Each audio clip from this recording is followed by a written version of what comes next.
Il s'attaque à un monument. 200 ans après sa création, les comédiens de la Tour interprètent Le mariage de Figaro, une œuvre de Beaumarchais avant-gardiste qui prône l'égalité.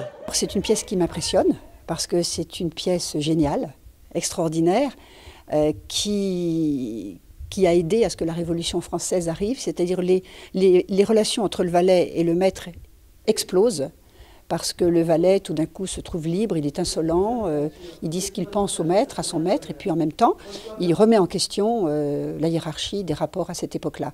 Ce valet qui bouleverse la hiérarchie porte le nom de Figaro. Figaro, il est rusé en fait, il est intelligent, à la fois espiègle aussi.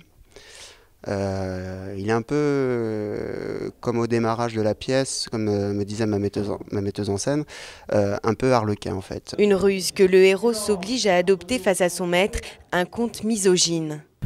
Donc c'est le conte qui parle des femmes et qui dit notre tâche à nous fut de les obtenir, la leur est de nous retenir.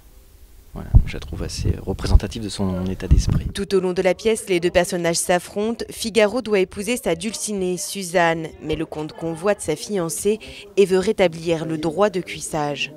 Il y a bien évidemment la relation maître-valet, dominant-dominé, mais il y a aussi la situation des femmes. On le voit et on l'entend par le discours de Marceline, qui dit il faut être considéré, il le faut. Et je crois qu'aujourd'hui, malheureusement, c'est souvent encore un peu le cas. Alors, même si le mariage de Figaro remonte à 1778, la pièce reste intemporelle. Les comédiens de la Tour reviendront le 15 mars au théâtre Octave Mirbeau de Triel-sur-Seine dans un tout autre style. Ils interpréteront cette fois un texte de Josiane Balasco, Nuit d'ivresse.